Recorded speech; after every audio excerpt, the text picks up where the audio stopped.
of investment opportunities in Madhya Pradesh, I would like to call Shri Raghavendra Kumar Singh, Principal Secretary, Department of Industrial Policy and Investment Promotion, Government of Madhya Pradesh. But before his presentation, we would like to play a video on industrial journey of Madhya Pradesh.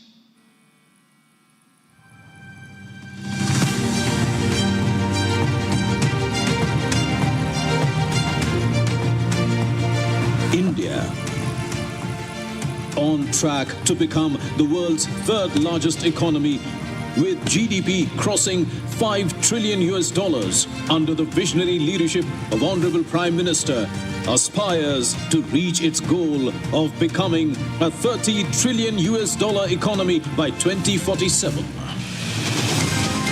The state of Madhya Pradesh has taken a lead in fulfilling his bold vision of Vikasit Bharat by 2047, while also accomplishing Chief Minister's vision of Vikasit Madhya Pradesh. Madhya Pradesh is home to over 112 industrial zones, 7 smart cities, and 14 proposed greenfield industrial areas. The state has a well-developed multimodal transportation system, including a robust road network of more than 5 lakh plus kilometers and enhanced air connectivity with 5 major airports at Bhopal, Gwalior, Indore, Khajuraho and Jabalpur, making it future-ready. With a strong focus on education and skill development, Madhya Pradesh offers a well-equipped talent pool that serves as a major driver of growth in the region. Madhya Pradesh offers an ecosystem where businesses thrive, where the presence of investor-friendly policies, single-window clearances, and transparent governance make it an ideal investment destination. These efforts aim to create employment opportunities, enhance quality of life, and significantly contribute to India's economic growth, aligning with the vision of Vikasit Bharat, Vikasit Madhya Pradesh. Painting a canvas of progress and economic expansion, we are doubling our efforts with Regional Industry Conclave in Ujjain, Jabalpur, Gwalior, Sagar,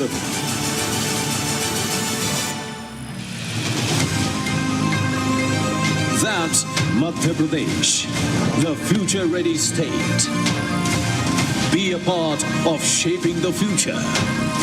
Invest in Madhya Pradesh and unlock endless possibilities. Join us at the Invest Madhya Pradesh Global Investors Summit, February at Bhopal.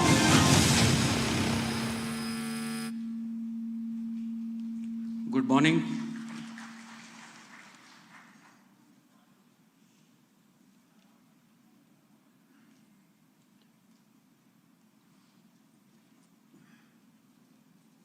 Madhya Pradesh, which is a state which can be termed as a diamond state. Madhya Pradesh is a state which can be termed as a land of peace and tranquility. Madhya Pradesh जो अपनी नियति का स्वयं निर्माण करता है, ऐसे मध्य प्रदेश में आप सभी का स्वागत है। माननीय श्री अनुराग जैन साहब, chief secretary Madhya Pradesh, madam Pallavi Jain, DG hydrocarbon Bharat सरकार, श्री संजय शुक्ला साहब, principal secretary mining, Shri Rajiv Mitra साहब डिलाइट से हैं, श्री आशीष वैश्य साहब, श्री अनुराग चौधरी साहब, हमारे जो माइनिंग सेक्टर के एक्सपर्ट्स हैं, हमारे मीडिया के मित्र हैं और हमारे सभी प्रतिभागी जो इस कार्यक्रम में आए हैं, मैं झीलों की नगरी भोपाल में आप सभी का स्वागत करता हूं। मध्य प्रदेश के बारे में अगर हम जानना चाहें तो मध्य प्रदेश वन संपदा से भरपूर प्रदेश है। यहाँ पे जो फॉरेस्ट कवर है वो पूरे भारत का लगभग 1/3 फॉरेस्ट, पूरे भारत में सबसे ज़्यादा फॉरेस्ट कवर मध्य प्रदेश में है। मध्य प्रदेश का 1/3 हिस्सा फॉरेस्ट से कवर्ड है और ये भारत का करीब करीब 8वां हिस्सा फॉरेस्ट का मध्य प्रदेश में है। ये सेकंड लार्जेस्ट स्टेट है एरिया में और पाँचवीं सबसे बड़ी जनसंख्या वाला प्रदेश है। मध्य प्रदेश ने कृषि के क्षेत्र में अभूतपूर्व प्रयास किए हैं और उन्हीं के परिणाम स्वरूप मध्य प्रदेश को 7 बार कृषि कर्मण अवार्ड मिल चुका है। हमारा प्रदेश दूसरा सबसे बड़ा फूड ग्रेन प्रोड्यूसर है और ऑर्गेनिक फार्मिंग में हमारा प्रदेश पूरे देश में पहले स्थान पे है। लार्जेस्ट प्रोड्यूसर है, जैसा कि आपने माइनिंग की वीडियो में देखा था, cement, copper, manganese, diamond production में पूरे देश में दूसरा सबसे स्वच्छ स्टेट है। हम देश की जो स्टेट कैपिटल्स हैं उसमें सबसे स्वच्छ राजधानी में हैं और इंदौर ने 6 बार से लगातार अवार्ड क्लीन सिटी का पूरे देश भर में जीता है। मध्य प्रदेश की अगर बात करें तो हमारा ध्यान रिसर्च की तरफ और एजुकेशनल इंस्टीट्यूशंस की तरफ लगातार रहा है और इस स्लाइड में हम लोगों ने बताने की कोशिश की है कि मध्य प्रदेश में नेशनल इंटरनेशनल रेपुटेशन की बहुत अच्छी संस्थाएं हैं। Indian Institute of Technology Indore में, Indian Institute of Management Indore में, आर कैट इंदौर में, एडवांस मटेरियल और प्रोसेस रिसर्च एमप्री भोपाल में, rare earth theme park Bhopal में है। इसके अलावा मध्य प्रदेश की 14 संस्थाएं NIRF की रैंकिंग में टॉप 100 में हैं। 55 हमारे यहाँ प्राइवेट यूनिवर्सिटीज़ हैं जो कि पूरे देश में दूसरे नंबर पे हैं। हमारे पास इंडस्ट्रियल ट्रेनिंग इंस्टीट्यूट्स हैं 1287 नंबर्स में और गवर्नमेंट और प्राइवेट कॉलेजेस 1000 से अधिक संख्या में हैं। मध्य प्रदेश के बारे में अगर हम देखें तो मध्य प्रदेश में जो इंडस्ट्रियल इंफ्रास्ट्रक्चर है वो वर्ल्ड क्लास का है। GIS एनेबल्ड हमारे पास सिस्टम है जिसमें लैंड बैंक करीब 1.25 लाख एकड़ का है मध्य प्रदेश में। 1000 मिलियन क्यूबिक मीटर से ज़्यादा की इंडस्ट्रियल वाटर सप्लाई की हमारे पास अरेंजमेंट है। 4 बड़े industrial corridors Delhi Mumbai, Delhi Nagpur, Amritsar Kolkata, east west, ये कॉरिडोर हमारे यहाँ से होकर निकलते हैं जिसका हमें बहुत बड़ा लाभ मिला है। मध्य प्रदेश एक पावर सरप्लस स्टेट है। करीब 31 गीगावाट इलेक्ट्रिसिटी हम लोग जनरेट करते हैं और रिन्यूएबल एनर्जी के सेक्टर में क्योंकि प्रकृति के प्रति जो हमारी निष्ठा होनी चाहिए उसको देखते हुए रिन्यूएबल एनर्जी सेक्टर में भी लगातार हम लोगों ने बहुत ही अच्छा काम किया है और प्रदेश में फ्लोटिंग सोलर पावर प्लांट एक जो खंडवा में इस्टेब्लिश किया जा रहा है पूरे देश भर में सबसे बड़ा है। एक्सटेंसिव रोड नेटवर्क है करीब 5 लाख किलोमीटर से ऊपर का। 5 एयरपोर्ट्स हैं, बहुत जल्दी एक और एयरपोर्ट रीवा में और बाद में दतिया में भी शुरू होने जा रहा है। 6 इनलैंड कंटेनर डिपोज हैं जो कि मध्य प्रदेश में हैं। मध्य प्रदेश ने लगातार ईज ऑफ डूइंग बिजनेस में जो business reforms action plan Bharat सरकार का बना था उसमें लगातार कड़ी मेहनत करके अपने प्रयासों से बहुत अच्छा करने का प्रयास किया है। हमारे यहाँ आप देखेंगे कि हम बहुत सारी इंडस्ट्रीज़ को 3 साल का एग्जेम्पशन देते हैं कि उनमें किसी प्रकार का कोई इंस्पेक्शन और बहुत तरह के अप्रूवल्स, डीम्ड अप्रूवल्स की तरह से रहें, उसके हम लोगों ने प्रयास किए हैं। हमने बहुत सारे जो कंप्लायंसेस जो सिटीजन्स को और इंडस्ट्रीज़ को करने थे उनको हमने कम करने की कोशिश की है। बहुत सारी ऐसी धाराएं जो कि हमारे अलग अलग नियमों में और एक्ट्स में थी उनको डीक्रिमिनलाइज करने के, जिसको कि आपराधिक न समझा जाए, ऐसा करने का हमने प्रयास किया है। पूरे देश का पहला स्टेट है जिसने लेबर केस मैनेजमेंट सिस्टम की शुरुआत की है और आपको यह जानकर खुशी होगी कि पहले 16 रजिस्टर्स श्रम विभाग में रखने पड़ते थे, उनकी जगह पे अब केवल 1 रजिस्टर पर रखने की आवश्यकता है। हमारा जो लैंड अलॉटमेंट का सिस्टम है वो GIS बेस्ड है। हम भारत सरकार के जो पोर्टल है उसके साथ सिंगल विंडो सिस्टम के साथ इंटीग्रेट हो चुके हैं और कई जगहों पे हमने आपको सुविधा दी है कि आप अपना बिजनेस 30 दिन के अंदर शुरू कर सकते हैं। बहुत सारे जो अप्रूवल्स हैं उन सबको हम लोगों ने काफ़ी सरल किया है। और इस तरह से सरलता सहजता की वजह से हम लोगों ने इस सिस्टम से 11 लाख से अधिक एप्लीकेशन जो डिफरेंट कैटेगरीज के हैं उनको हम लोगों ने अप्रूव किया है और 20,000 से अधिक डीम्ड अप्रूवल हैं इसमें। इसकी वजह से डिफरेंट सेक्टर्स में इसके डिटेल में नहीं जाऊंगा। Cement, thermal power, coal based, ceramics, slate pencil, जो माइनिंग से जुड़े हुए सेक्टर्स हैं, फर्टिलाइजर्स, उसके बारे में माइनिंग डिपार्टमेंट और विशेष तौर पे आपको बताएगा, जिनको कि मध्य प्रदेश में बड़ी प्रमुखता से जिन पे काम हुआ है। हमारे जो पिलर्स ऑफ ग्रोथ में उन्हें कहूँ मध्य प्रदेश में, तो बहुत ही अच्छा गवर्नमेंट का सपोर्ट रहता है, शासन की लगातार मंशा रहती है, प्रयास रहता है और डिसाइसिव ढंग से मध्य प्रदेश शासन कोशिश करता है काम करने की। 100 करोड़ से ऊपर के अगर आपका इन्वेस्टमेंट है तो कैबिनेट कमेटी में आपको कस्टमाइज पैकेजेस मिल सकते हैं। हमारे पास इंस्टीट्यूशनल सपोर्ट है, जो माइनिंग बेस्ड यहाँ पे बहुत सारे इन्वेस्टर्स होंगे, उनके ऊपर फोकस किए हुए हमने कुछ आपको यहाँ दिख रहे हैं कुछ संस्थाओं के नाम। हमारे पास स्किल लेबर बहुत बड़ी संख्या में है, करीब 43% पॉपुलेशन जनसंख्या हमारी वर्किंग एज कैटेगरी में है। स्किल के ऊपर हमने काफ़ी फोकस भी कर रखा है। एम्प्लॉइज़ का रिटेंशन रेट अगर देखें तो मध्य प्रदेश में बहुत ही बेहतर है और शून्य मानव दिवस, नेग्लिजिबल मैन डेज लॉस, इसकी मैं जो कल्पना करता हूँ उस अवधारणा को मध्य प्रदेश ने साकार किया है। और इन सब का निष्कर्ष क्या निकलेगा? चीपर्स फैक्टर्स ऑफ प्रोडक्शन। तो मैं इन्वेस्टर्स को कहूँगा कि मध्य प्रदेश में आपको बहुत अच्छा रिटर्न अपने इन्वेस्टमेंट के ऊपर मिलना है। मध्य प्रदेश की जो पॉलिसी है इंडस्ट्रियल पॉलिसी, वो ट्रांसपेरेंट है। इसमें प्लांट और मशीनरी में 40% तक की हम आपको उसका रिटर्न देते हैं। और अगर आप एम्प्लॉयमेंट जनरेशन में बहुत बेहतर करते हैं तो करीब 50% की और इम्प्रूवमेंट। एक्सपोर्ट्स में अगर आप हैं तो 20% की और इम्प्रूवमेंट। और अगर आप कम industrialise area, non industrialise areas की तरफ जाते हैं तो 20% का और इम्प्रूवमेंट इस जो इन्वेस्टमेंट प्रमोशन असिस्टेंस है उसमें आपको मिलता है। पावर और वाटर रिलेटेड आपको सब्सिडीज़ मिलती हैं। ग्रीन इंफ्रास्ट्रक्चर पर क्रिएट करने पे आपको सब्सिडीज़ मिलती हैं। और इसी तरह से जो आपको पेटेंटिंग के चार्जेस वगैरह लगते हैं उसके ऊपर भी आपको सब्सिडी मिलती है, लैंड कॉस्ट के ऊपर भी है। तो बहुत ही अलग अलग, जैसा मैंने बताया था कि 100 करोड़ से ऊपर की हो तो कस्टमाइज पैकेज के लिए भी आप जा सकते हैं।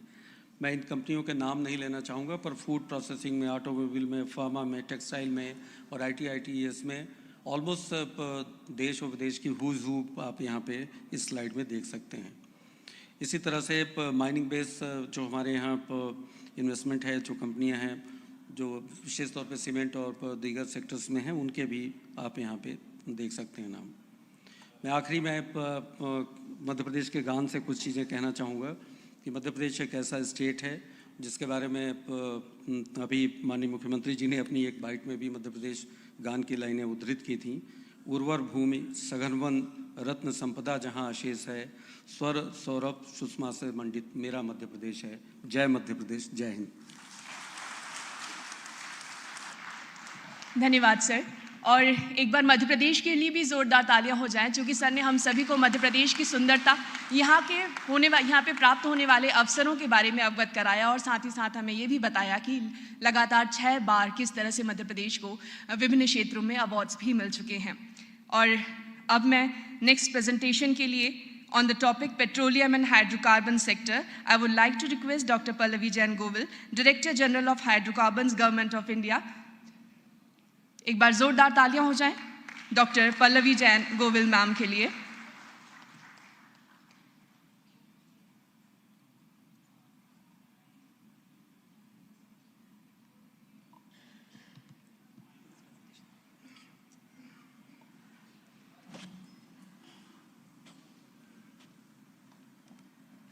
Good morning, everyone.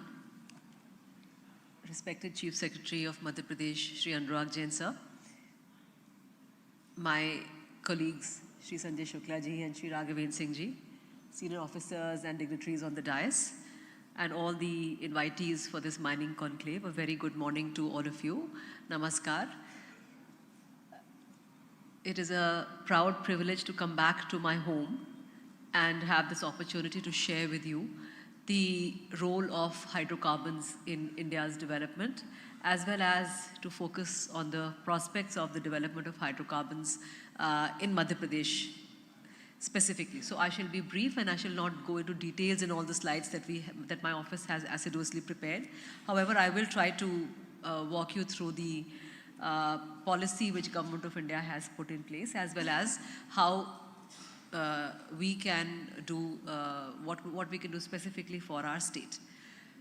So the hydrocarbon policy has evolved over the past more than 100 years into what it is today. There have been, since the discovery of hydrocarbon oil first at Digboi, after that, there has been first, initially after independence, the nomination rounds for which, for nearly 35 years, there was the exploration was given to our national oil companies, ONGC and Oil, and I'm happy to have representatives from our national oil companies also present for this conclave. Thereafter, when the private sector started coming in, so then there has been successive round of liberalization and ease of doing business has been brought in from what is called the pre-NELP, which is the pre-new exploration license policy, to the NELP regime, which is the new exploration license policy, wherein there used to be production sharing contracts. But then, since 2016, a new policy was introduced, which is called the HELP, or the revenue sharing contract regime. And this is a successive ease of doing business measure of the government. It has simplified the ways the hydrocarbon exploration sector works and the way the companies can come in and bid out contractual areas and do their exploration production for oil and natural gas. There's also the DSF policy, which is the Discovered Small Fields policy, which basically aims that if the national oil companies are not able to exploit to the fullest potential the discoveries which they have made, they can give it over to the government, and the government can then offer it to other investors who would be willing to come and invest, specifically because the exploration has already happened.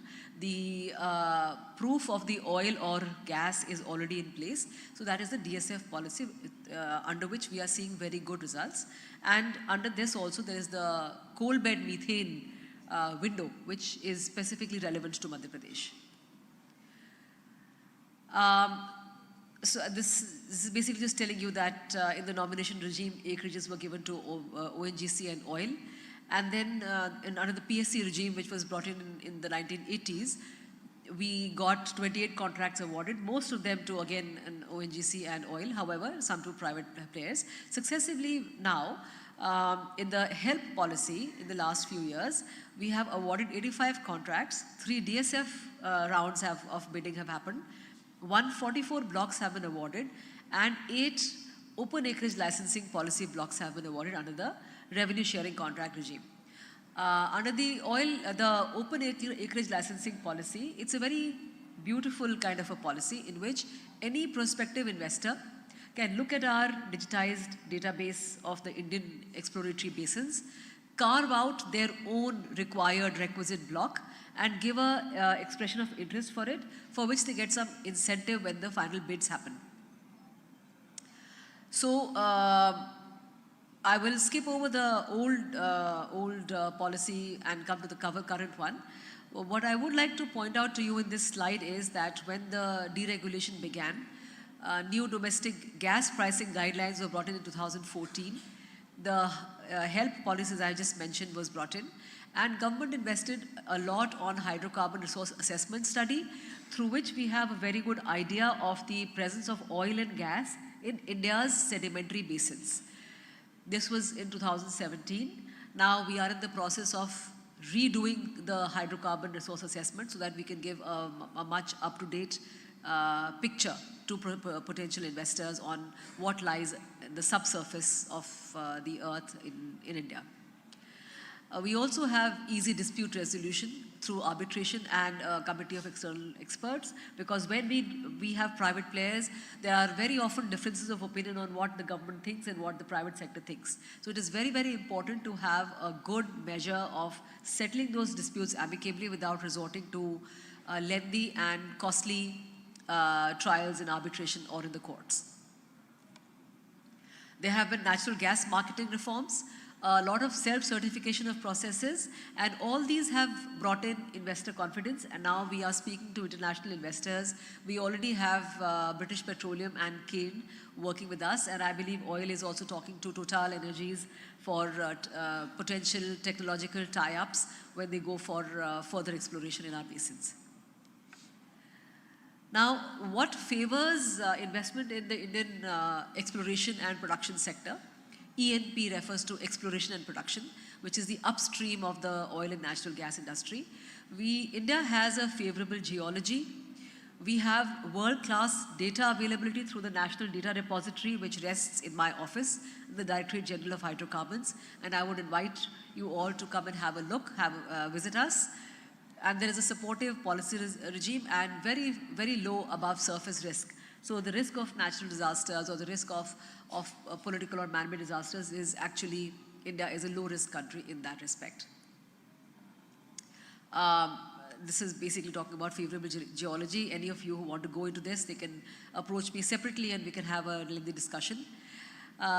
Currently, more than 3 lakh square kilometers is under active exploration. And the aim of the government is to bring this to 5 lakh square kilometers by the end of this year, on which we are on track. Currently, bid round 9 of the open acreage licensing policy has been closed recently. We have got our bids, we are just in the process of evaluating them, and we are in the readiness for launching bid round 10 of the open acreage licensing policy, which shall be India's biggest round of open acreages to be offered. As I just mentioned, under the OALP, there's a freedom to carve out exploratory blocks. There's a play-based exploration with longer exploration duration and larger block areas to incentivize play-based exploration. So what that means in a layperson's term is that if under the subsurface visualization of subsurface geology, there is a play and you have to drill, so you need larger areas to use algorithms to understand where there is a higher potential of oil and natural gas. So therefore you need larger acreages carved out, and that play-based exploration is what government is encouraging. The statutory clearances have been made simple based on single window systems, and these are taken as shared responsibilities. The shared certification process encourages investors to come in with their own certification, to which very few questions are asked. And there's an opportunity to partner with existing players as well as new players. I'm very happy to tell you that for the first time in this bid round 9, which has recently closed, we have national oil companies partnering with private companies in bidding out blocks. Earlier, we used to have private companies, and then we used to have a national oil company to farm in and pick up a part of the equity for exploration. But now they're actively bidding together, which is a very big step forward. We've also introduced key incentives in the current round, where we have increased the block size on offer. We have enhanced the scope for force majeure and excusable delays, and so on. I would not go into details over here because this is something which will require a lot of deliberation. And also for the ease of doing business, I would, as I mentioned, that we have approvals on self-certification basis.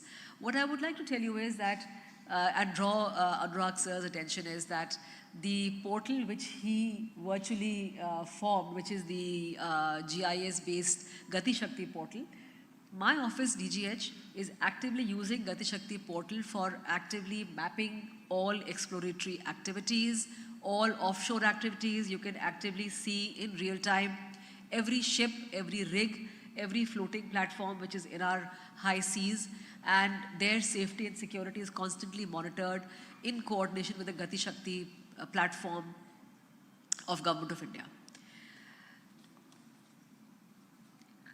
And my office interacts with state governments and the Ministry of Environment and Forests to ease clearances, statutory clearances, and then we are tasked with removing any contractual differences which arise in the course of our interactions with the investors. Now coming to Madhya Pradesh. Madhya Pradesh lies over a transitional area between the Indo-Gangetic Plains in the north and the Deccan Plateau in the south, with a land area of over 3 lakh square kilometers. And then we have identified 3 potential petroliferous basins: Vindhyan, Satpura South, Riva Damodar and Narmada. And unconventional hydrocarbon, which is coal bed methane, has been in production in the state since 2017.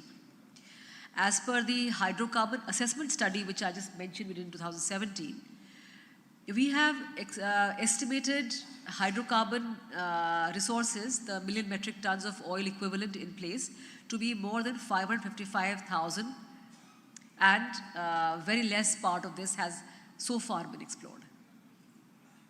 In Madhya Pradesh so far, the CBM exploration, coal bed methane exploration, which was also there in the mining documentary, has also has taken the lead. And 40%, it will come somewhere down in the presentation, 40% of India's CBM production happens in Madhya Pradesh, which is not much, which is actually a very small percentage of our gas requirements of the country, but it is still quite substantial. And in the CBM blocks in Madhya Pradesh are focused in the Shahdol, Sohagpur area. In this map, when whoever can, if you can see the open area, the squares carved over. The pointer doesn't go that far, so never mind. And then we have 6 coal bed methane blocks, of which the first 2 are, the first one, Sohagpur West, is in active production. Sohagpur East is in the process of development. And the other 4 are either in the process of exploration and further development, or they are yet to begin, but they will subsequently start exploration and production in the next few years.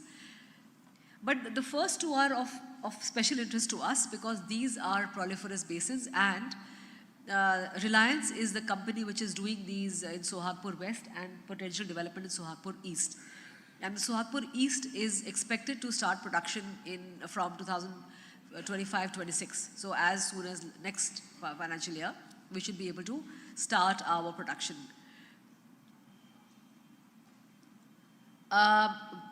Before I go on to the actual production over here, these figures I think I can skip. What I would like to mention over here is that new technology which has been used first time in India is being used in Sohagpur. So like you have the coal seams, those of you who have some idea of coal exploration, कोल की परतें होती हैं ज़मीन के अंदर, तह के अंदर, जो कोल सीम जिसको कहते हैं. तो कोल सीम में जब एक्सप्लोरेशन में जाते हैं तो रिलायंस ने स्पेशल टेक्नोलॉजी आयात करी है ऑस्ट्रेलिया से, जिसमें कि वो कोल सीम में हॉरिजॉन्टल ड्रिलिंग कर रहे हैं. So that is a very technical team which they have imported from Australia. The entire team has come down and is camping in Sohagpur, and they are doing this. They have a window of about 3 meters, which is the coal seam, 3.5 meters, I guess. And they're doing extensive drilling in which they would be going around 4 kilometers horizontally drilling from that depth into the coal seam. And there they will be extracting coal bed methane. And the beauty of this is that after coal bed methane has been extracted, coal bed operations become more safe because the methane has been taken out. So it's safer for to be extracting coal from there. So it does not harm the coal remains. So this is a new technology which all other operators of CBM all across the country are looking at very carefully, because this is going to usher in a new technological revolution in the area of coal bed methane production. So we have very high hopes for increasing coal bed production from Madhya Pradesh in the coming few years. It contributes to state royalty. Successively, some years there's been high royalty where, and some years because of rains or some technological hiccup in the exploration, the royalty has gone down, but it's a major exploration. Now, I'll just quickly mention about conventional hydrocarbon exploration in Madhya Pradesh. Under the open acreage licensing policy, under 8 rounds, starting from the oldest NELP, which is in the 8th row, we have active acreages. They have been taken up all by ONGC Limited. And now we hope that as we go forward into further OALP rounds, we are hoping to attract more investors because we are offering a lot of data on the subsurface now. What we see is, as I mentioned, that there is a lot of CBM potential in Madhya Pradesh, especially from the Sohagpur region. And this is going into more details of, and then I would also like to say that we have new companies, Transcontinental Exploration Limited and Invenair Petrodyne. They have come into Madhya Pradesh, so we have welcomed them into the state. We have identified new resources in Madhya Pradesh. Sir, I would like to urge you over here that Coal India Limited and its subsidiaries also do coal bed methane exploration. And along with the Ministry of Coal, we have an understanding that wherever coal bed methane is possible in the coal bearing seams, their companies can go and do coal bed methane extraction. So for example, I just visited Dhanbad after my Shikharji visit, and I happened to see that there is the BCCL is actively extracting coal bed methane. They have taken some blocks. That is also a possibility which has not yet been explored in Madhya Pradesh. So I think that is something which we can talk to SCCL and and the other subsidiaries of Coal India and urge them to take some coal exploration. The other thing that I'm going to be talking at length in the afternoon, but I would like to mention is that the potential for developing gas-based industries in Madhya Pradesh and also encouraging industry for city gas distribution and how that can take over and bring in a new era of investment in Madhya Pradesh if we are able to leverage the presence of gas in Madhya Pradesh and attract ready investors who can set up gas-based industries. This has been very, very successfully done in some states like Gujarat and in Andhra Pradesh, where a lot of engineering and gas-based ceramic industries, fertilizer, urea plants have all been placed in such a manner that they can use the gas. I just visited Tripura, and India's first clean power plant, which is a gas-based power plant, has been set up in Tripura, which is using the gas which comes out from the Tripura basins.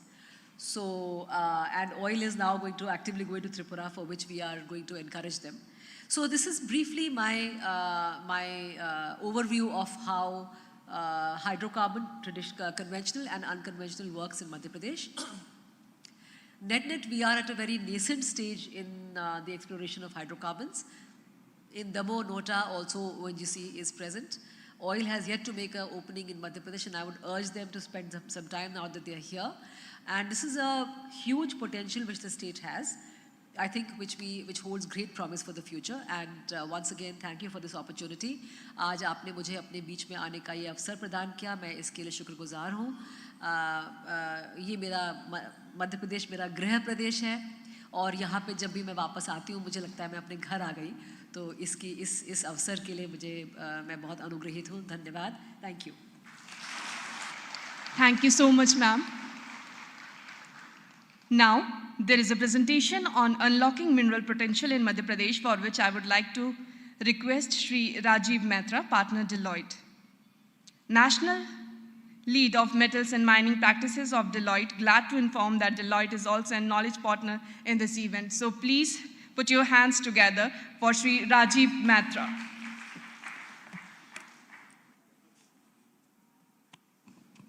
Good morning, ladies and gentlemen over here. Dignitaries on the dais, Shri Anurag Jain ji, Shri Sanjay Shukla ji, Shri Raghavinder Singh ji, Dr. Pallavi Jain, Shri Anurag Chaudhary, and other dignitaries of the dais, delegates. It's a great privilege to be here amongst all of you, and thank you for this opportunity. Deloitte is indeed extremely proud and excited to be the knowledge partner for this MP Mining Conclave, the first of its kind, and of course, wishing many going forward. So what I want to talk about it over the next 10 to 15 minutes is the mineral potential of Madhya Pradesh as a state. Before that, I'd like to mention about all of us know that India is the only bright spot in the global economy today. I mean, we're seeing a lot of conflicts across geographies. We are seeing countries having hyperinflation. So for example, I was going through some of the data. Some of the countries like Argentina today have annual inflation of 237%. And of course, there are, and in the country, 55% of the population is under poverty. But if you look at the Indian trajectory, India has been, remarkably making progress in global economy. And we soon become the third largest economy. Today we are a $4 trillion, almost a $4 trillion economy, and various estimates say that India would become close to $10 trillion in the next 7 to 8 years, and 30 trillion is the desire or ambition by 2047. And in terms of areas, clearly I think there are many trends we are seeing. One is of course the entire focus in manufacturing and the focus on energy. So energy transition and focus on energy, increased access to energy is going to be a very important area for Indian I would say industry and as well as the people. Interestingly, India per capita consumption of energy in India is almost 1/10 to 1/12 of US. That means every Indian consumes energy in a year, which a US citizen consumes in a month. Similarly, if I look at the food, if I look at some of the other consumption areas also, India is much behind, so there is a lot of potential. For example, steel, the per capita consumption of steel in India is almost 100 kgs. Global average is close to 230 to 50 kgs. Clearly, I think that those are areas.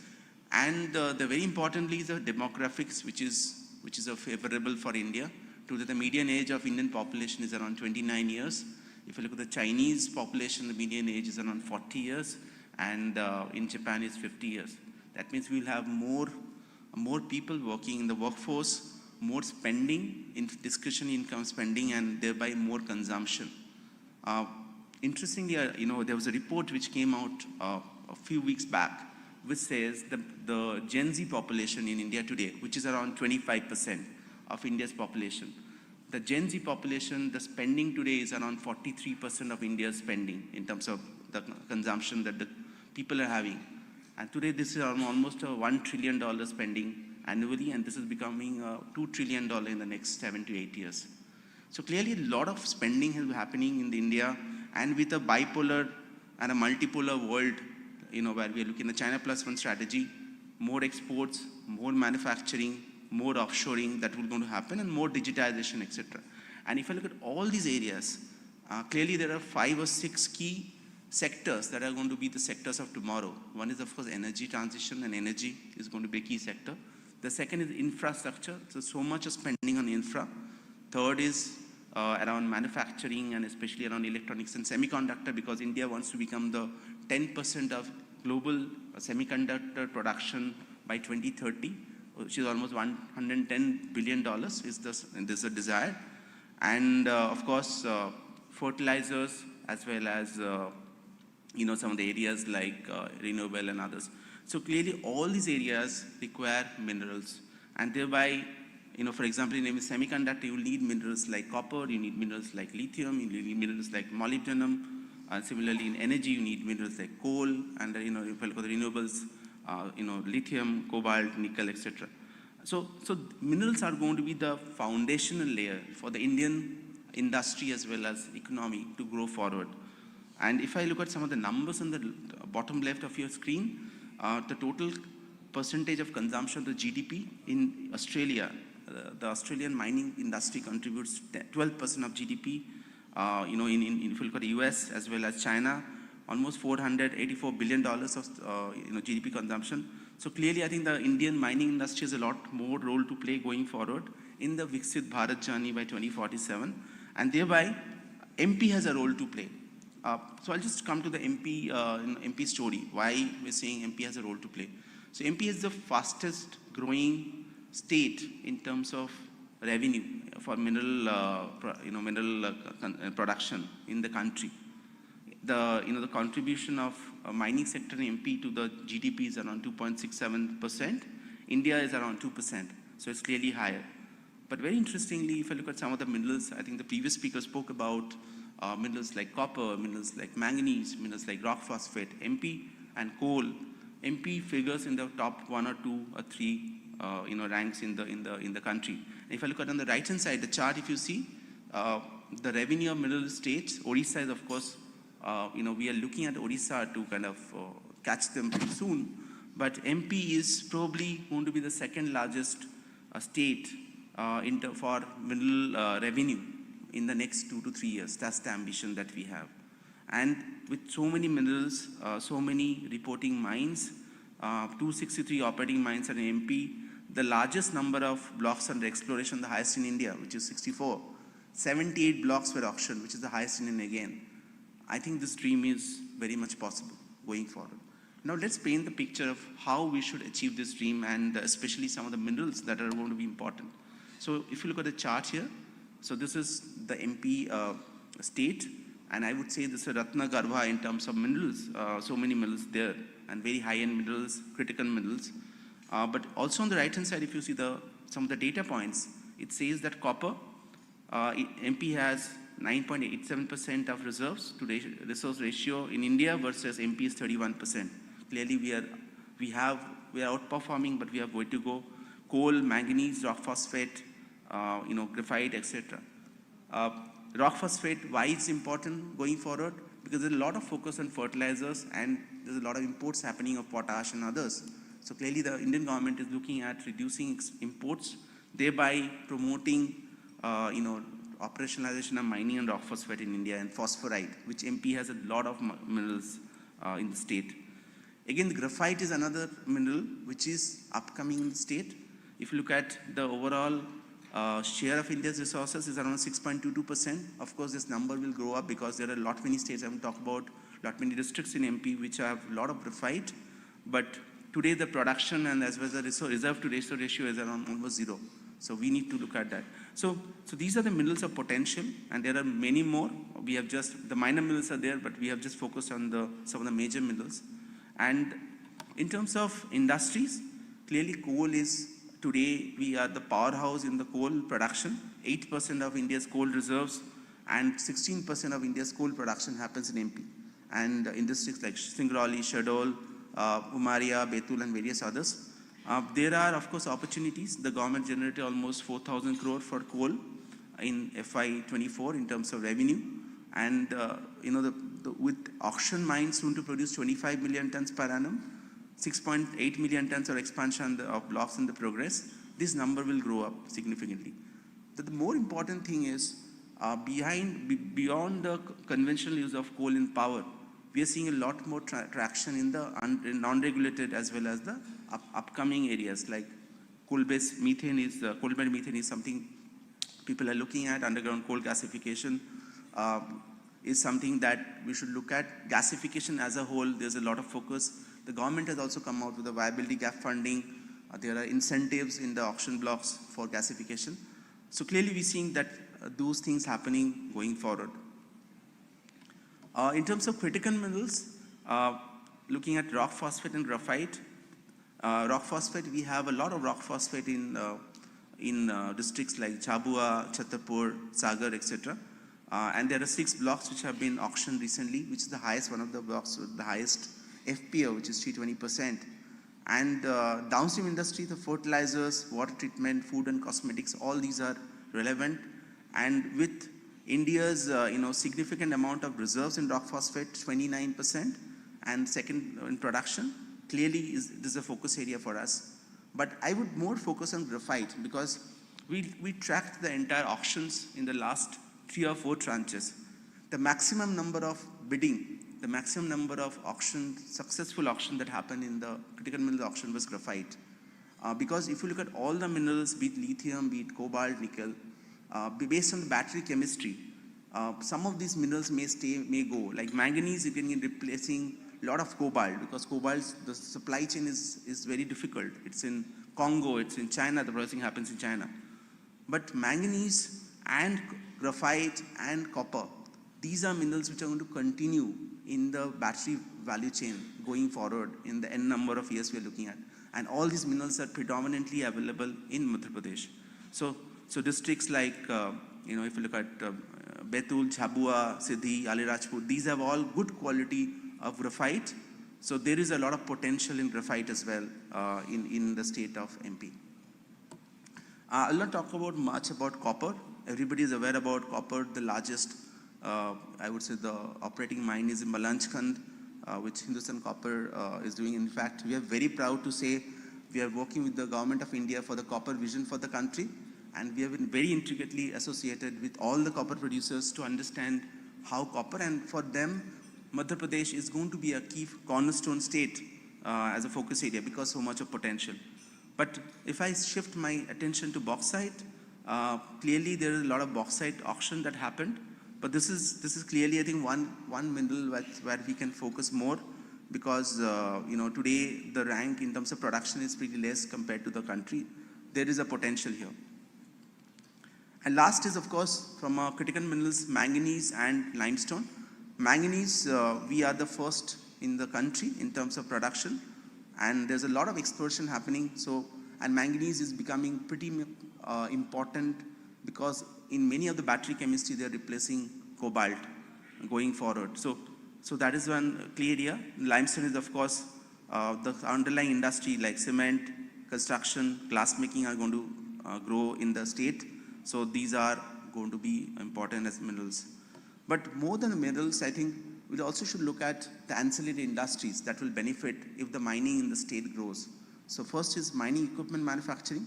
The Indian market for mining equipment manufacturing in India is expected to grow to by almost 8.5 billion by 2030, which is a CAGR of 6.4%. Like drilling machines, crusher, conveyors, some of the supporting equipments, those are going to grow. So there's a lot of demand there. The other is logistics and transportation. That is entire trucks, railways, ICDs, and some of these dumpers, tippers. Though their requirements will grow, and the smart mining, also digitization. So all these areas are going to be important, maybe a focus area for the state. But also some of the other industries like chemical industries, construction, infrastructure, safety and equipment and services. All of these industries can have a ripple effect through development of the mining sector within the state. Last is why Madhya Pradesh, and what are the kind of parameters. So Indian government actually, I would say, introduced a concept called ranking of states, where they're going to rank various states in terms of the ease of doing mining, like ease of doing business. And if you look at some of the parameters in the ease of doing mining, I would say framework. So one is, of course, looking at exploration, looking at mining, looking at government support, looking at logistics facility, skilled manpower, technological investment. All of these, if you look at MP, we are the state with the maximum number of exploration. Government support, Mr. Singh spoke about the 40% capital subsidy on plant and machinery. There's a lot of handholding. The state government is very clear that we need to handhold the leaseholders, we need to handhold some of the downstream value addition players to getting the clearances, getting some of the investments in place. The logistics, the manpower, all these areas, clearly the state is outperforming many other states, barring one or two handful, especially like Odisha in the mining, and maybe one or two more in the other areas. So this is a state which has excellent potential going forward. And in terms of how do we leverage the resources to become self-reliant, so we looked at some of them, like exploration. How do we have more exploration, especially like minerals like graphite? Minor minerals is going to be a key area, because beyond critical minerals and beyond some of the major minerals, the minor minerals will have a lot of traction, lot of demand going forward, like pyrophyllite, like dolomite, like marble.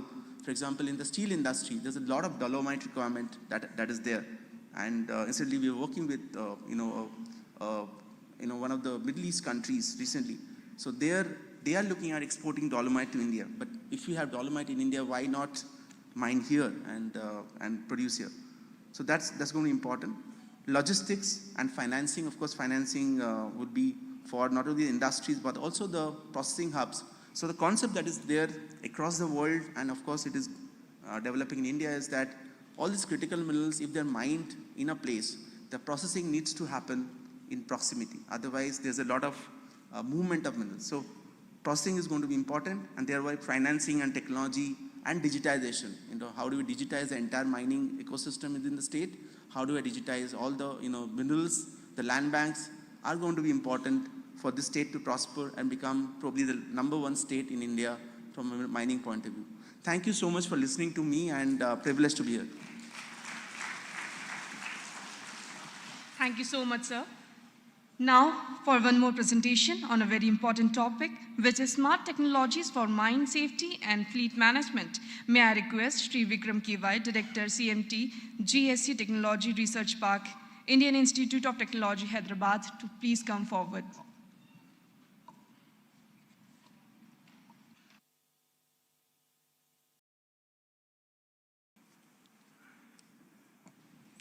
Very good morning to the dignitaries on the dais, allied personalities who are there here, scientists, and who are working alliedly for the mineral industry in the India to uplift. So myself, Mr. Vikram KY, I'm a director, CMT, Critical Mineral Trackers, Geo Solution Center. Today I'm going to address a topic on mining safety, current smart technologies for a better mining safety and fleet management system using artificial intelligence. The point of taking this particular topic is value for life and asset. So it's a very important thing when we are talking about a starting stage is mineral exploration and ending stage is our mining auction and going for the mining. So when we are going for the mining, the SOP designs should be in such a way the things should not go wrong. In this regard, we have taken this topic. So when it comes to the critical mineral trackers, so we have started our journey with IIT Hyderabad, establishing ourselves in Technology Research Park for bringing data mining in using artificial intelligence in mineral exploration. We have developed a few enough models and we are running that models on a pilot project of 2 states currently. So along with this, we have taken up this topic and we have worked with few professors of IIT and along with the CK Birla team because we need a support of very high-end servers across the world of 192 statistical data. So in that regard, we have taken the support of CK Birla, that is GTS, and we have developed this, we have come up with this technology. Now coming to the second slide. So importance of mining safety. Mine safety is very crucial nowadays because now in the next slide, I'm going to show the statistics. What is the current mine safety which is going across for the values and asset. So now with the DGMS is responsible for the implementation of enforcement of the Mine Act 1952. The current technologies which we are using is IoT and smart sensors, drone technology, vehicle tracking system, and proximity warning systems, and ventilation, monitoring and control, geotechnical monitoring, slope stability radar. So simulators, training and skill development, revenue and emergency systems, biometric systems and for working and monitoring.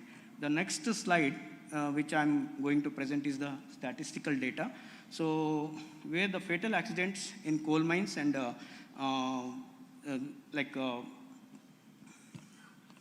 serious accidents in coal mine and yearly cause-wise fatal accidents. So this is the statistical data which is showing in the current system as per the data of the government. So in the next slide, we are going to concentrate immediate impacts, what exactly is happening, and economic impacts, environmental consequences, psychological impacts, and regulatory and compliance issues. Now, this is the mine safety using digitization, advantages, real-time hazard detection, predictive maintenance, enhanced training and simulations, autonomous equipment, improved decision making, and monitoring compliance with safety regulations, emergency response, optimization, cost reduction. So this is the digitization when it comes to the mine safety by using the latest technology, by using artificial intelligence. So the next slide would be our mine safety system, how exactly it works. Like a digital solution, so 360 degrees collision audience system. Now I'll show this particular technology in the video form.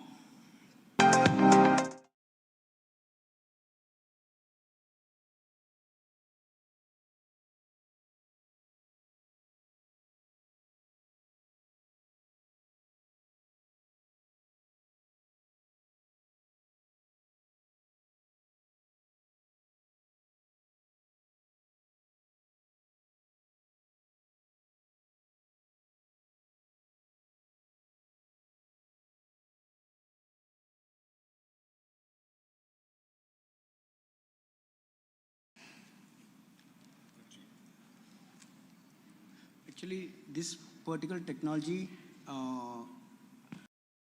is the safety of the trucks, human accidents in the mine, and especially for the 360 degrees collision avoidance system.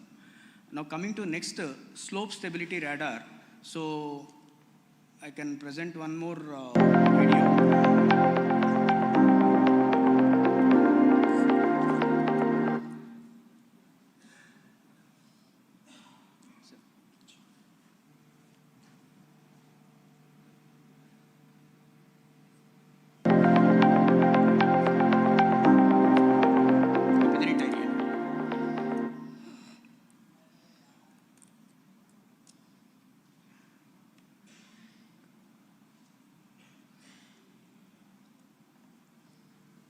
नहीं आप area video बताइए नहीं वो थोड़ा उस तरफ जा रहा है video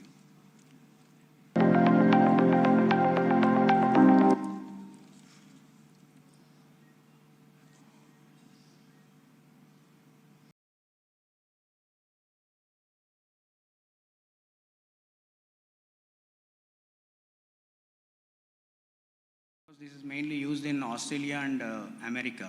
So for bringing this particular technology to a cost-effective technology for Indian conditions, we are working out with the OEM purchase like this RFID sensor. So the main purpose of this RFID sensor is, so when a person carries as a tag like this, when he goes into the mine, this works for 16 hours with a battery. And the sensor detection, whatever is there in the mine, so that will work for 5 years battery life continuously. So once anything is happened, like the sensor technology is such advanced technology, if anybody has got some suffocation effect or any issue happened in the mine, they can press this one particular button and then finally the command control will buzz and immediately a rescue team can take care of the person or a machinery or the mine. So to not to go in a bad shape. So in this regard, so this particular device and this particular card, we are bringing into very cost effective for Indian conditions. This will work out in another 3 months to 6 months. But this technology is very effective when it comes to the mine safety, and if this particular thing is brought into the limelight. So why 360 degrees CAS is required? So in this regard, I would like to explain, because we have mapped this area, sir, with RFD card, this area with Hyderabad server and in turn with US server. I want to show a live demonstration right now. So I would like to call Mr. Karthik, who is the technology head of our GTS collaboration. Thank you. Due to the paucity of time, I'll just run through this. So it would be a privilege for me to address this forum of dignitaries. Rather to promote the product, I would just let this forum know about the evolving technologies in ensuring the mining safety.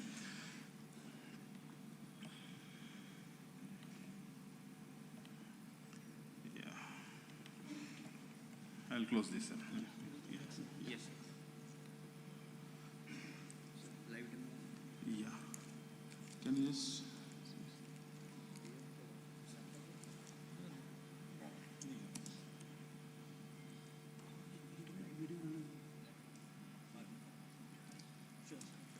So for the safety of human life and for the assets, we have actually will tag it on a geo layer, and then with this RFID device, both the life of the persons who is working under the mine and the asset will be clearly monitored, and the visual command center can take proactive action if there is a risk encountered. So with this, I close this session, and thanks for the opportunity for me to present this before you. Thank you. Thank you, sir. Thank you on behalf of CMT GSC, IIT Hyderabad. Thank you, sir. Thank you so much, sir. And now it's time to invite our special guest of today's program, our chief guest, for whose address we all were waiting. With a huge round of applause, please welcome Shri Anurag Jain, Chief Secretary, Government of Madhya Pradesh.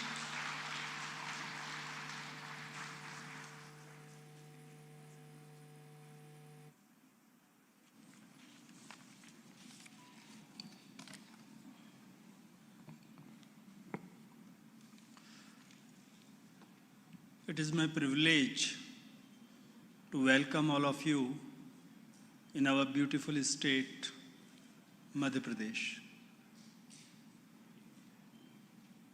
ये मुझे chief secretary का charge लिए अभी मात्र 15 दिन भी नहीं हुए हैं, but I was born and brought up in this state, मेरा अपना राज्य है।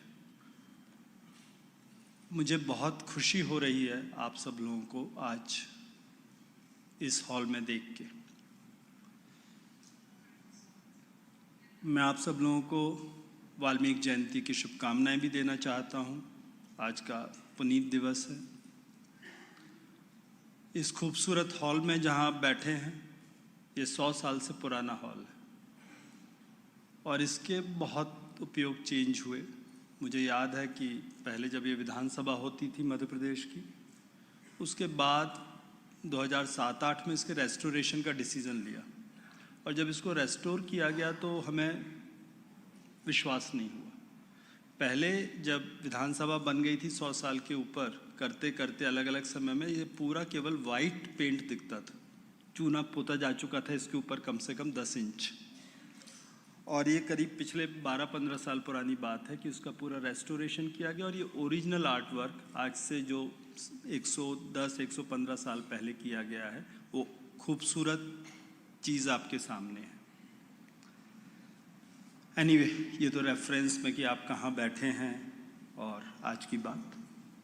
But I must compliment my colleagues Raghavendra ji, Sanjay Shukla ji, Anurag Chaudhary ji, CII के वैश्य साहब और डेलॉयट के राजीव जी, NMCL के CMD साहब, कि आप सब लोग के सहयोग से पहली बार इस प्रदेश में we are holding a separate mining conclave. We have been holding Global Investor Summit since 2007. We have been holding it for every 2 years since 2007. But a separate focus on mining is being done for the first time. You would have seen in the exhibition, you would have seen all kinds of the mineral wealth which is available in Madhya Pradesh. You would have seen the kind of, various companies which are there. But the most important point which must have come out clearly in the presentations which have been made till now, number one, that Madhya Pradesh is one of the leading states in the country for mineral resources. 3-4 item में हम लोग number 1 हैं। Diamond में we are the sole producer in the country. हम बात करें copper की, manganese की, we are the highest producers in the country. उसके बाद रॉक फॉस्फेट, कोलबेट, मिथेन में हम लोग नंबर 1 हैं, रॉक फॉस्फेट, और जो कोयले में हम लोग टॉप 3-4 में आते हैं। इसको यदि हम ये देखें, कोई भी इंडस्ट्रियलिस्ट क्यों इंडस्ट्री लगाता है, इसके साथ साथ हमारा जो एक्सप्लोर्ड रिजर्व है वो भी देखने लायक है। कोयला जो है 200 साल तक के लिए काफ़ी है। कोलबेट, मिथेन की मैं मोटी मोटी कैलकुलेशन देख रहा था अभी यहाँ बैठे, जो अभी एक्सप्लोर हो रहा, प्रोड्यूस हो रहा है, उस हिसाब से देखें तो 500 साल में यहाँ का रिजर्व ख़त्म नहीं होगा। So you have sufficient incentive to come and remain invested. किसी भी कंपनी की लाइफ में 25-50 साल काफ़ी होते हैं एक प्रोजेक्ट को लगा के अपना प्रॉफिट निकालने के लिए। एंड ट्रस्ट मी, तब तक हमारी टेक्नोलॉजीज इतनी चेंज हो जाएंगी कि will have new things which will come in. जैसे कोयले की जब बात चलती है तो we know the world over we are talking about moving away from coal. In India also we have taken up a goal of net zero by 2070। और एक मोटी बात है कि अगले 50 साल के बाद कोयले बेस्ड इंडस्ट्री शायद ख़त्म होगी। अभी हमारे पास 150-200 साल का रिजर्व है, तो we need to move up quickly and ensure कि जब हम लोग इनके रेस्ट्रिक्शंस पाएँ उसके पहले जो हमारी एक नेचुरल वेल्थ है उसको प्रॉपरली यूज़ कर लें। दूसरी हमारी को, मुझे लगता है आपको बहुत क्लियरली बात सामने आई होगी कि पिछले दिनों जब से एक ट्रांसपेरेंट रिजिम की बात हुई, पल्लवी जी के सिस्टम में प्रेजेंटेशन में भी बात आई, and all of you are from the sector. पहले अलग अलग तरीके से माइन ऑक्शंस, माइन अलॉटमेंट्स होते थे, फिर सुप्रीम कोर्ट आए और नेचुरल रिसोर्सेज के ऑक्शन की बात हुई, and then it took some time to government of India कि उसके बाद एक पूरी ट्रांसपेरेंट ऑक्शन रिजीम को हम लोगों ने वी पुट इन प्लेस। और ऑक्शंस अभी बहुत रिसेंटली शुरू हुए हैं और लगातार पिछले कुछ सालों तक नंबर ऑफ ब्लॉक्स ऑक्शन में Madhya Pradesh has been number 1। तो यदि सबसे ज़्यादा ब्लॉक्स हमारे यहाँ ऑक्शन हुए हैं तो इसका मतलब ये है कि अब अगले कुछ सालों में हमारा जो प्रोडक्शन लेवल है बहुत तेज़ी से आगे बढ़ने वाला है। आज की तारीख में we are one of the top 5 states, but I am confident given the fact that we have auctioned the maximum number of blocks and now we are moving forward quickly to support our winners of the auction so that they start their production soon. In next 3 to 4 years I expect Madhya Pradesh to move up in the top 3 states as far as mining production is concerned. तीसरी बात, NMAT का जो अभी exploration के projects चल रहे हैं, blocks हैं, उसमें भी मध्य प्रदेश नंबर 1 है। So these factors are sufficient to outline that Madhya Pradesh is the place to be invested in if you are in the mining sector. दूसरी चीज किसी भी बिजनेस के लिए होती है ease of doing business. Till very recently, just about till 2 years back, I was secretary industries government of India also. That time we had done a lot of work on ease of doing business and reduction of compliance burden. And then we actually created another index and we were working along with the industry to reduce the cost of compliance in the country. And Government of India is actively working. I'm very happy to share that Madhya Pradesh has consistently been ranked in top performing states as far as EODB is concerned. जब EODB की पहली बार ranking हुई थी, if I remember correctly it was 2016, 5 states joint top किए थे, सबको 100 on 100 मिले थे, Madhya Pradesh was one of them. उसके बाद से हर साल हम लोग फ्रेमवर्क चेंज करते चले गए, जिससे कि if some people have achieved a certain benchmark we should aspire to go further, become better. और हर बार जो नए बेंचमार्क थे, Madhya Pradesh continuously remain in the top 5। और जो लास्ट रैंकिंग निकली 2024 में for the performance of 2023, if I recall correctly, Madhya Pradesh was the 4th best state. Andhra Pradesh, Telangana, Uttar Pradesh, Madhya Pradesh, these are the top states. In the EODB, I'm sure all of you would be aware, because you are from the industry sector, that Government of India has come out with a single window system, which is a very beautiful system. आप लोगों में से किसी ने government of India वाला single window system use किया है? Has anybody use personally, कि आपके सबऑर्डिनेट्स यूज़ करते हैं एप्लीकेशन लगाने के लिए? I don't know, I would request you to see it personally. It's AI based system. You just tell what you want to do, where you want to do, what business do you want to do. It will start throwing questions to you. After that, about maybe 25 odd questions would be asked to you, and the system will understand कि आपको क्या क्या clearances चाहिए, कहाँ से चाहिए. It will throw out the number of clearances you require from which department, state, government of India, and it will generate just one form uniquely designed for you. उस एक फॉर्म में आप अपनी जो उसमें जानकारी है भर देंगे, तो system will convert it to the applications required for all those line departments कि उनको क्या चाहिए। उन डिपार्टमेंट में आपकी एप्लीकेशन पीछे से चली जाएगी और देन यू कैन ट्रैक कि आपकी एप्लीकेशन का क्या हो रहा है। हम लोग स्टेट्स के साथ बात करते थे कि इन्हें टाइम बाउंड डिस्पोजल करें, that will be the next ease of doing business. I was very happy to see Raghavendra का प्रेजेंटेशन कि आपने डीम्ड परमिशन का भी प्रावधान कर दिया है। सो सम जो डीम्ड परमिशंस हो रहे हैं, तो means all these clearances are happening in time, and this is the most important news to any industry कि मेरे को अपनी क्लियरेंसेज एक टाइम बाउंड मैनर में मिले। दूसरे कुछ जो इश्यूज सामने वैसे राघवेंद्र के प्रेजेंटेशन में आए थे कि no man days lost. Madhya Pradesh is a very peaceful state. ये जहाँ तक मुझे ध्यान है, ये अब रिकॉर्ड 25 साल का हो गया होगा।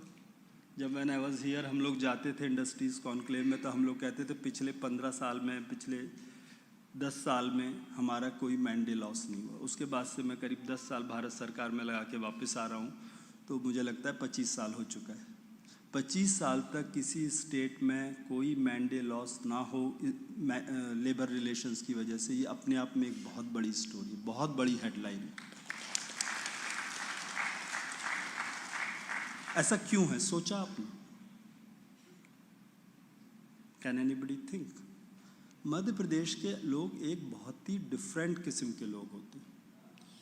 बाकी राज्यों में आप जाइए, इफ़ यू रिकॉल 1956 जब states were reorganised, it was on linguistic basis or certain things were there, but whatever was left out in between, Madhya Bharat, Mahakaushal, Vidarbh, Siranj, Gwalior, जो बीच में बच गया उन सबको इकट्ठा करके मध्य प्रदेश कर दिया। तो पहले से ही जब मध्य प्रदेश का फर्स्ट रीऑर्गेनाइजेशन के बाद जब बना, तो it was like a cosmopolitan state कि हर आदमी हमारा है, वो कोई इस प्रकार की अंदर बाहर की बात नहीं थी। ये जितने लोग बाहर से आके बसे हैं मध्य प्रदेश में, शुरुआत में for certain reasons Madhya Pradesh से इवन सिविल सर्विसेज में ऑफिसर्स का सिलेक्शन बहुत कम होता था। One thing I can tell you inside story कि this is probably the only cadre जहाँ कि ये पूछता भी नहीं है कि कौन इनसाइडर है कौन आउटसाइडर है। अदरवाइज बाकी सारे कार्डर्स में बात होती है कि ये आदमी इनसाइडर है तो इसको ये वाली पोस्टिंग दो, ये आदमी आउटसाइडर है तो इसको ये वाली पोस्टिंग मत दो। मध्य प्रदेश में ऐसा कुछ नहीं होता क्योंकि number of Insiders was very limited. And जैसे मुझे ध्यान है, एक हमारे जो पूर्व मुख्यमंत्री थे वो कहते थे कि जिस प्रकार से शक्कर में चीनी मिल जाती है वैसी इस प्रदेश की तासीर है, बाहर के लोग आके यहीं बस जाते, कोई बाहर मध्य प्रदेश आने के बाद बाहर नहीं जाना चाहता। इसके अलावा about you think of water, we are a water surplus state in the sense कि we have already reserved sufficient water for industry. Line से पूरी नर्मदा नदी I don't know आप लोगों को इसको स्टोरी पता है कि नहीं। Narmada is considered as the most pious river in the country. हमारे ऋग्वेद में लिखा हुआ है कि यमुना जी में 7 बार नहा लो तो आपको पुण्य पाप धुल जाते, गंगा जी में 1 बार नहा लो तो पाप धुल जाते, नर्मदा जी के दर्शन मात्र से आपके सारे पाप धुल जाते। नर्मदा नदी पर पूरी एक सीरीज ऑफ डैम्स बन चुकी है और जो थोड़े बहुत जगह बची हैं बिल्कुल शुरुआत में अमरकंटक के किनारे वहाँ पे भी डैम्स बनाए जा रहे हैं। तो we have sufficient water. This interesting statistics, I don't know whether it holds true for now और नॉट, आज से 25 साल पहले की रिसर्च है। गंगा जैसे it comes from the glaciers, तो there is a ratio of maximum water से समर फ्लो। तो summer flow is 6% of the maximum water which Ganga runs through, peak से मिनिमम फ्लो का। But in case of Narmada ji it is 12%. Why? In spite of not having any glaciers, that is because of the rich forest we have it. Narmada जहाँ से निकलती है उसके आसपास इतना rich forest है कि कंटिन्यूसली ज़िंदगी भर उसमें पूरे साल भर पानी रिस रिस के आता रहता है। तो वो रेशियो जो है वो गंगा जी से भी ज़्यादा है। तो अब सफिशेंट पानी हमारे पास है। Fortunately we are blessed with the solar energy also. तो सोलर एनर्जी में हाईएस्ट इंटेंसिटी राजस्थान और गुजरात में है। उसके बाद the next highest intensity of the solar energy is in Madhya Pradesh. And Madhya Pradesh is known for its innovation. मुझे ध्यान है कि मध्य प्रदेश में जब रीवा अल्ट्रा सोलर प्लांट बोलते हैं ना, उस समय I was in Delhi, ultra mega solar ultra, everyone was so surprised in Delhi कि हाउ कैन इट बी। पूरी दुनिया में कहीं बिड करा लो तो 3 रुपए की बिजली आती थी, Rewa was bid for 1.97। Reason was the way the project was developed. उसको प्रॉपर करके जो इंडस्ट्रियलिस्ट था उसका रिस्क को कम कर दिया गया। अभी we are taking a very huge drive, huge campaign in the state कि हमारे जितने एग्रीकल्चर फीडर्स हैं उन सब के पास डिस्ट्रीब्यूटेड सोलर जनरेशन हो, तो हम अपने किसानों को दिन के टाइम बिजली दे पाएँ। मुख्यमंत्री जी ने जब मैं शुरू में ज्वाइन किया था तो जो प्रायोरिटीज़ बताई थी, तो कल ही we had a very good meeting with the bankers, agriculture and renewable energy, ये सब मिलके एक कैंपेन शुरू करेंगे। एक दूसरा इनोवेटिव काम किया जा रहा है कि हम लोगों ने अपनी मैपिंग की उत्तर प्रदेश के साथ, और उनकी एनर्जी रिक्वायरमेंट और हमारी एनर्जी रिक्वायरमेंट आर कॉम्प्लीमेंट्री, तो उनको एक कॉमन प्रोजेक्ट बनाने की बात की। तो कहने का अर्थ ये है कि हम लोग सफिशिएंट एनर्जी जो है अभी, but looking into the future we are moving continuously in that direction that we will continue to remain the energy surplus state. मुझे ध्यान है हमारे देश में सबसे पहला जो 24/7 बिजली देने वाला राज्य बना था वो गुजरात था, और गुजरात के बाद दूसरा राज्य जो बना जहाँ 24/7 बिजली थी वो मध्य प्रदेश था।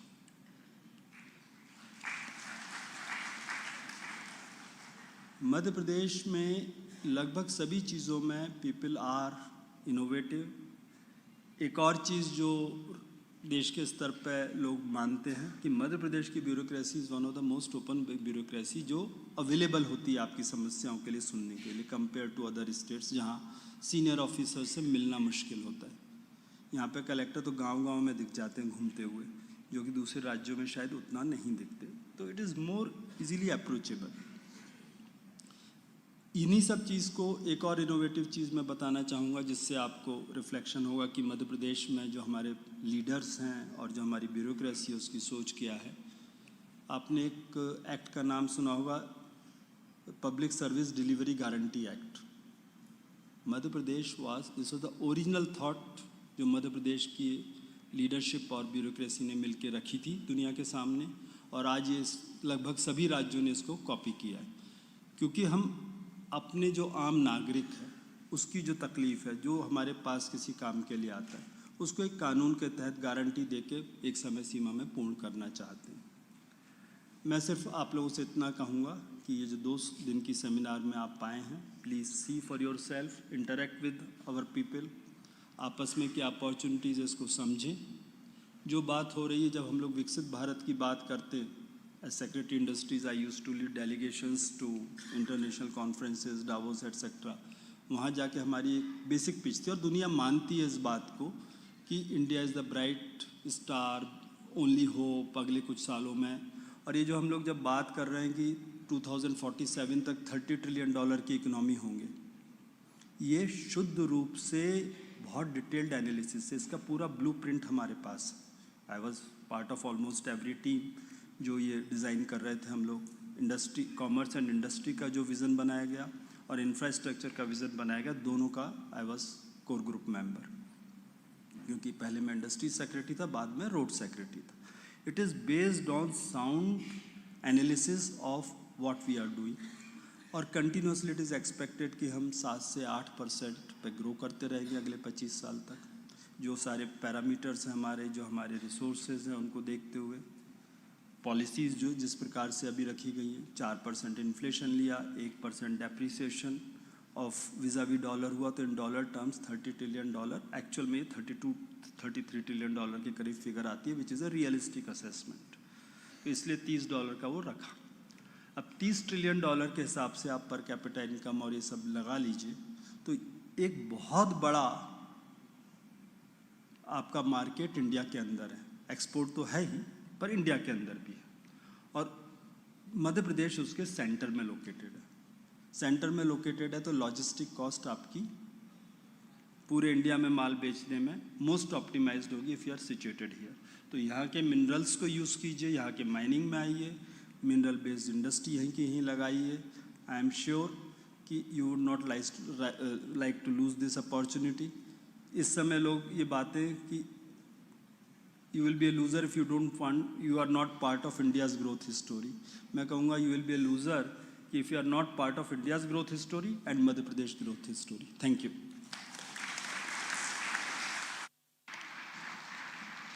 थैंक यू सर, बहुत बहुत धन्यवाद आपका। आपके शब्द हम सभी के लिए बहुत मायने रखते हैं। और सर ने नर्मदा नदी का भी जिक्र किया, तो मैं आप सभी को बताना चाहूँगी कि सारी नदियाँ पूर्व दिशा में बहती हैं और नर्मदा एकमात्र ऐसी नदी है जो उल्टी दिशा में यानी पश्चिम दिशा में बहती है। आगे बढ़ते हैं कार्यक्रम में, और now for the vote of thanks I would like to call Shri Ashish Vaishya sir, chairman CII Madhya Pradesh and chairman Shri Giriraj steels. Please put your hands together for Shri Ashish Vaidya ji. respected Shri Anurag Jain sir. Sir, as an industrial body, we are always listening about the growth of India, mainly through industry, road, and Gati Shakti. So now all three are within our state. So it's a proud moment for all of us to have all the three growth engines of Madhya Pradesh steering the growth of Madhya Pradesh. Welcome back to home state. Welcome, Dr. Pallavi Jain Govil, ma'am. You are also part of Madhya Pradesh. We have got a very robust bureaucratic system which has created a wonderful EODB in Madhya Pradesh, which has become a jealous point for all the states.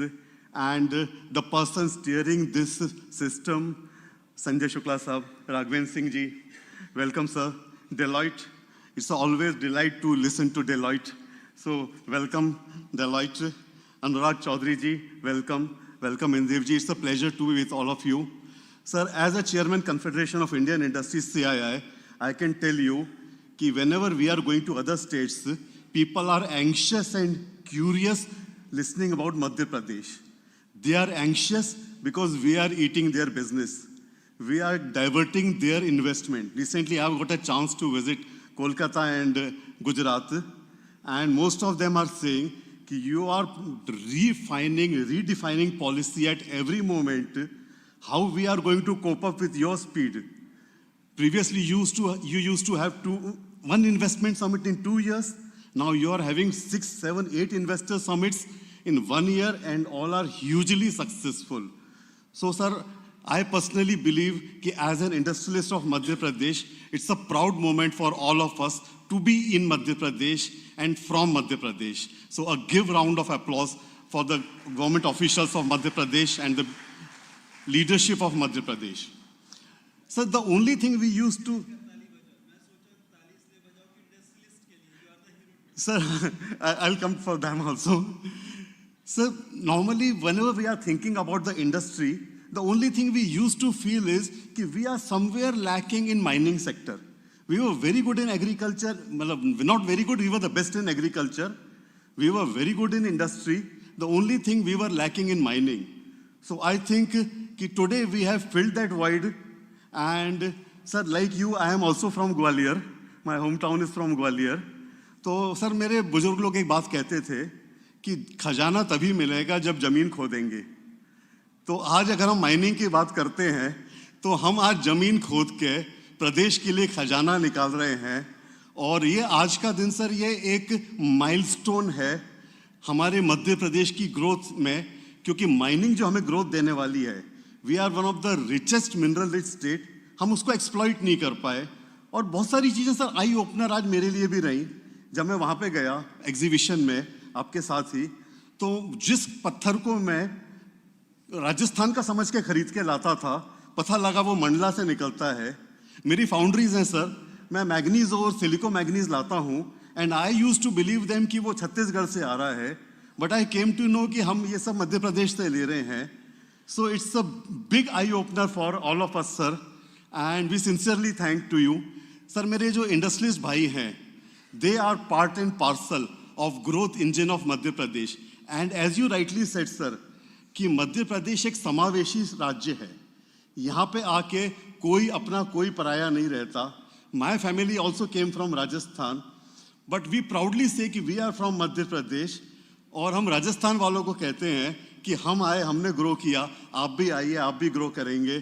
तो जो मध्य प्रदेश में नहीं है sir, उसको एक ही बात कहूँगा कि अगर भविष्य बनाना है, पैसा कमाना है और आत्मसंतुष्टि चाहिए तो मध्य प्रदेश में आइए. My sincere thanks to all the media persons, to all the organisers, everybody. Thank you for being here. And sir on part of industry I assure you कि हम दो पैरेलल्स नहीं चलेंगे सर, ट्रैक की तरह. गति शक्ति में सर आप पैरेलल चला रहे हैं, हम सर आपके ही इंजन में बैठ के साथ में चलेंगे. Thank you sir. Thank you so much, Ashish ji. Now, we will be moving for our technical session. So, for that, the first technical presentation for that, I would like to call Shri Arun PV, Computer Science Engineering Group, IIT.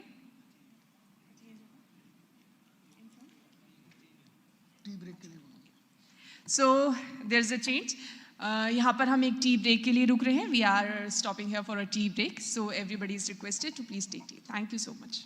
And after that, we will meet here only for the technical presentations.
I request each and everybody of you to please come inside the Raja Bhoj Hall as the technical presentations are about to begin.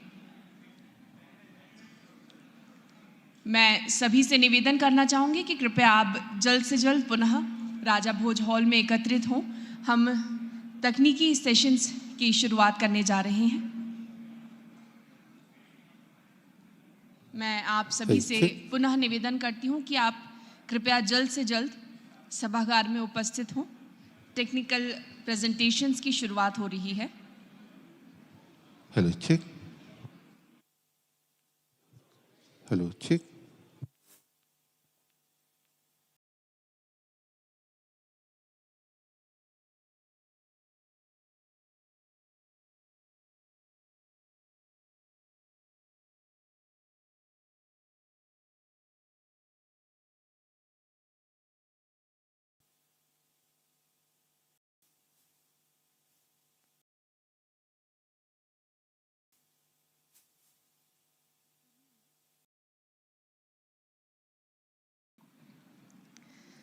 I request everybody to please be settled down. Now, for the first technical presentation, I would like to call Shri Arun PV, Computer Science Engineering Group, IIIT Tirupati, and he is going to deliver his presentation on digitization and mining technology, artificial intelligence, and machine learning. So, ladies and gentlemen, please put your hands together for Shri Arun PV. Check one, check, check, check.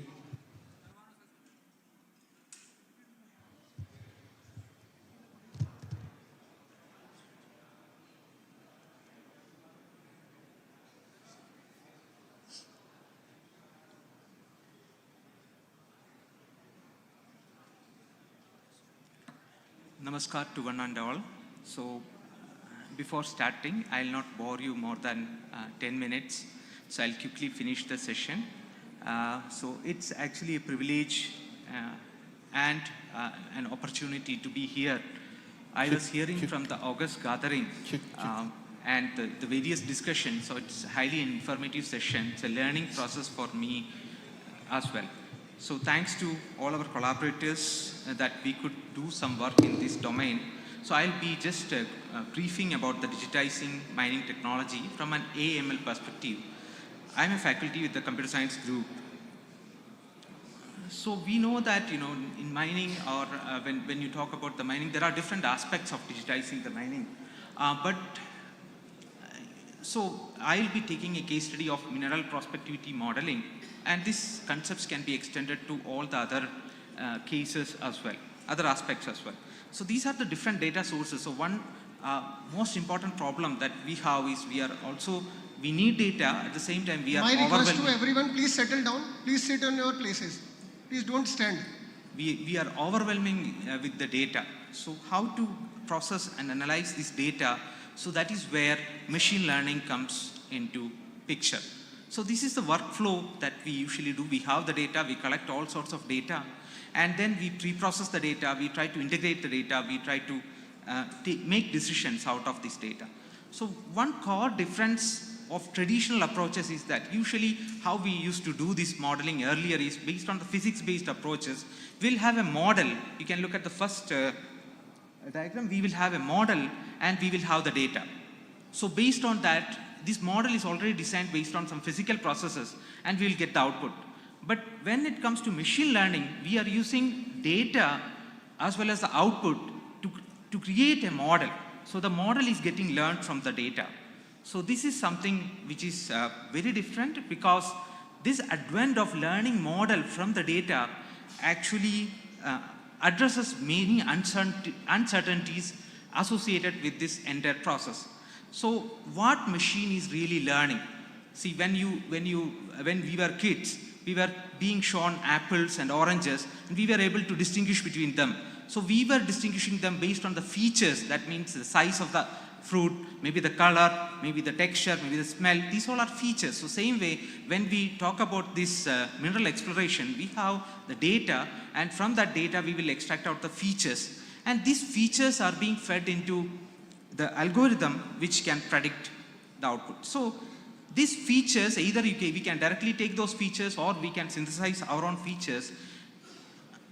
So when we see, machine actually sees, we see the fruits like this, but machine sees it in a feature space, which is nothing but a scattered plot of different features.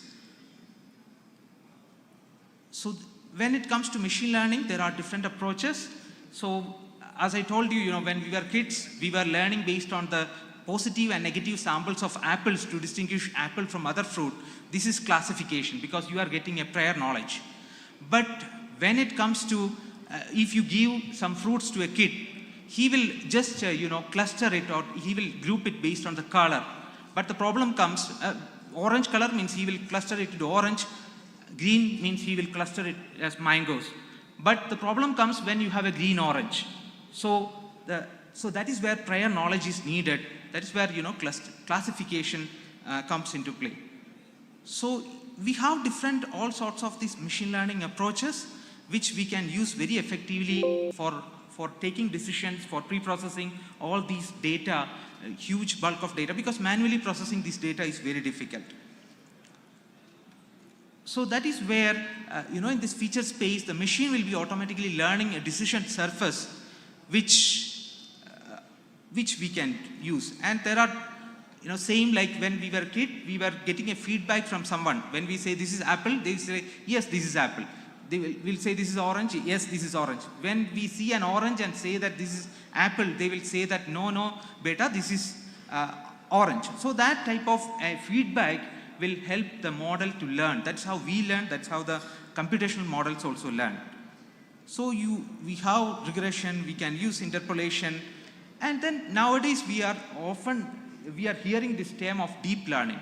So machine learning means we are mimicking the learning process.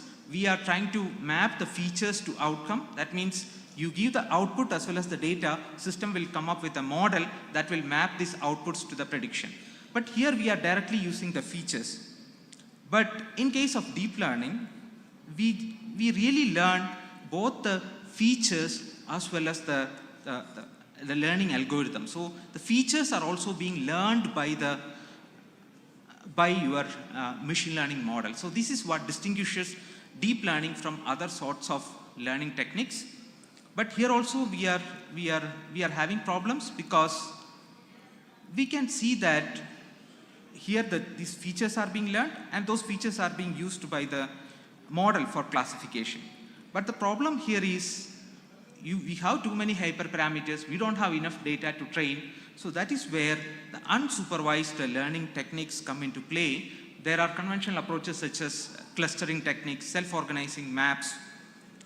Also, you can use deep learning in an unsupervised way. That means you will learn the features based on the available data without having any label information, and you will use that learned features for further processing. You can classify those features, you can interpolate those features, you can do all sorts of processing in that learned feature space. So that means you have an initial set of features, now you are learning a set of features. So there are different applications, different examples for such problems. So and one more problem now comes is, when we have two things, one is that physics-based models, which are very reliable because it's based on certain physics, certain phenomenon, physics or physical processes. But when it comes to machine learning models, so to some extent machine learning models will also, also will be okay. But when it comes to deep learning models, you don't know what feature the machine is learning.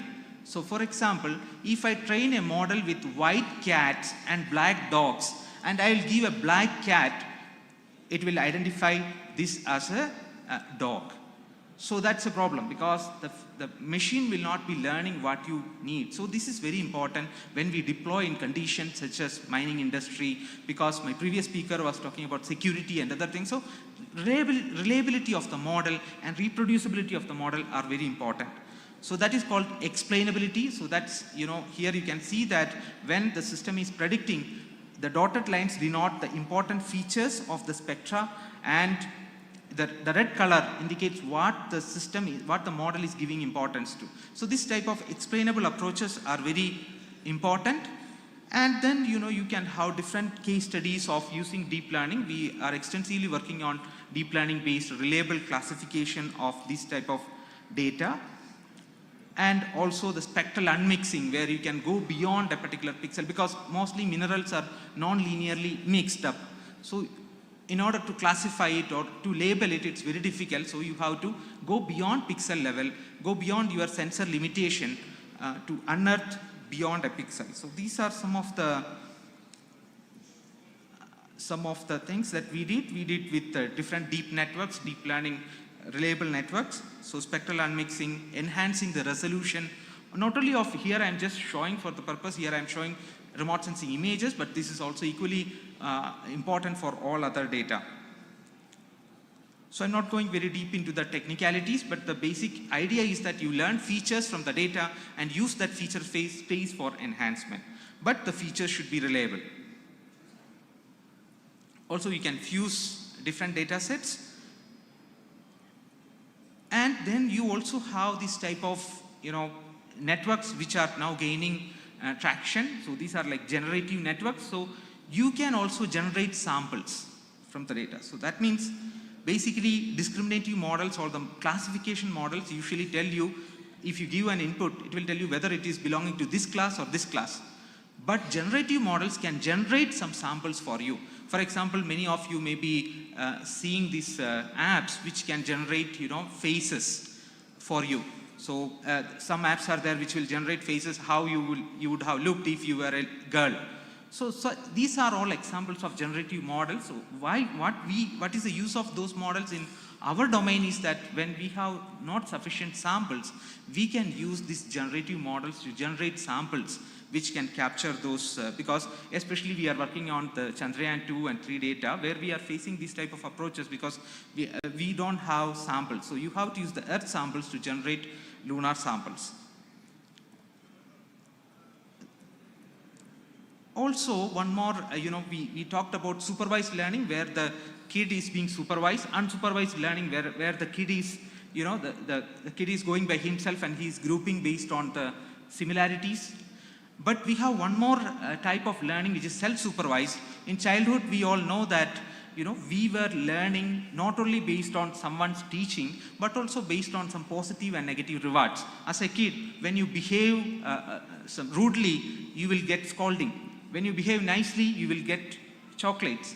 So it's a self-supervised. So when you get chocolates, you know that you will follow up this. So this type of self-supervised learning is very important for robotics, especially in the mining industry, and also for all these other type of models where the online learning is possible. See, earlier once you train a model, it is set there. When you use for other places, we don't know whether it will behave very well or not. So if you can update it based on this type of online learning strategies such as reinforcement learning, which is a self-supervised approach, so it's very beneficial. So we have different case studies of applying RL. And another very important, because GSI, we know that they are hosting a hackathon. So related to that, we had several discussions in the panel. So the main question was that, like, you have a lot of reports. So what to do with these reports? Because reports or maps may be in PDF form. So analyzing or text mining this will be also another prior knowledge that we can utilize all these historical data into our processing. Yeah. With this, I'll just wind up my short discussion. Thank you once again for the kind opportunity. And this conclave is really a very nice initiative of bringing together people.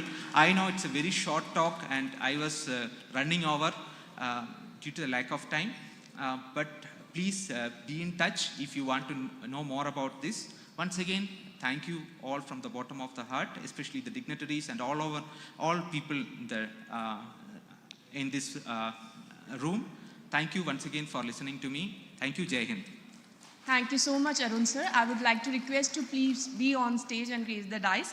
And I would like to thank Dr. Sandeep Goyal, Additional Project Director, MP SEDC Bhopal, Dr. Mohammad Danish, Chief Business Development Officer, ISM Startup Hub Taxman, and Shri Ankit Shukla, Head Business Development, Hexagon Mining, and for coming on stage and gracing the dice. And for the next technical presentation, I would like to call Dr. Sandeep Goyal, Additional Project Director, MPSCDC Bhopal, and he is going to deliver his presentation on drone technology and remote monitoring.